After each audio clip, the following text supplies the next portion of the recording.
নমস্কার বন্ধুগণ, আমার শখের ছাদ বাগানে আপনাদের সকলকে স্বাগত। কেমন আছেন সবাই? এই বর্ষা গাছের জন্য খুবই উপকারী একটা জিনিস। বর্ষাকালে গাছ শুধু বেড়েই ওঠে না, ফুল ফল সব দিতেও আরও প্রচুর পরিমাণে এই বর্ষা শক্তি যোগায় গাছকে।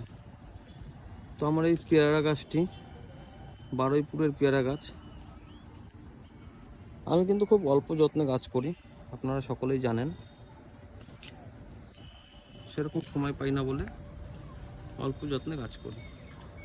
তা বলে যে গাছে ফল ফুল হয় না, ওটা নয়।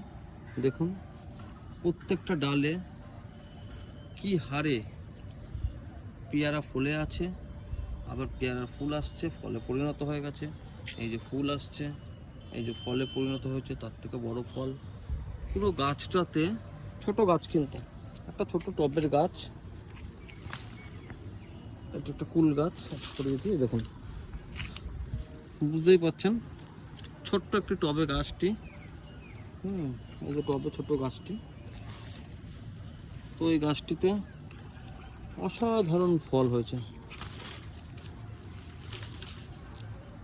মাটি আমি তৈরি করেছিলাম, মাটি ভার্মি কম্পোস্ট 60 ভাগ মাটি, 20 ভাগ ভার্মি কম্পোস্ট, 20 ভাগ গোবর সার, ওর মধ্যে একটি শিংকুচি হাড় গুঁড়ো দিয়েছিলাম।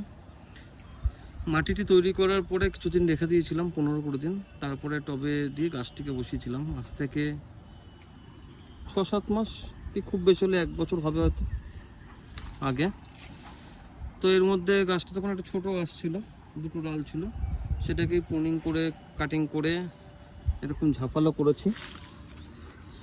তো গাছটিতে এখন প্রচুর পেয়ারা এসছে, প্রচুর ডালে ডালে দেখুন পেয়ারা কাকে বলে, কীরকম পেয়ারা ধরেছে পুরো গাছটা। এবং প্রত্যেকটা যে কটা ফুল এসছে, প্রত্যেকটা ফুলেই ফল দাঁড়িয়ে যাবে আশা করছি।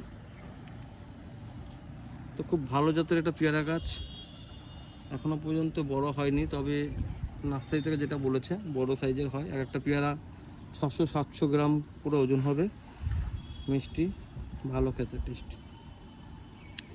তো এইভাবে আপনারা গাছ তৈরি করুন, গাছ লাগান, একটা দুটো করে করে লাগান, ভালো লাগবে। নিজের গাছের ফল খাওয়ার থেকে বেশি দেখতে ভালো লাগে।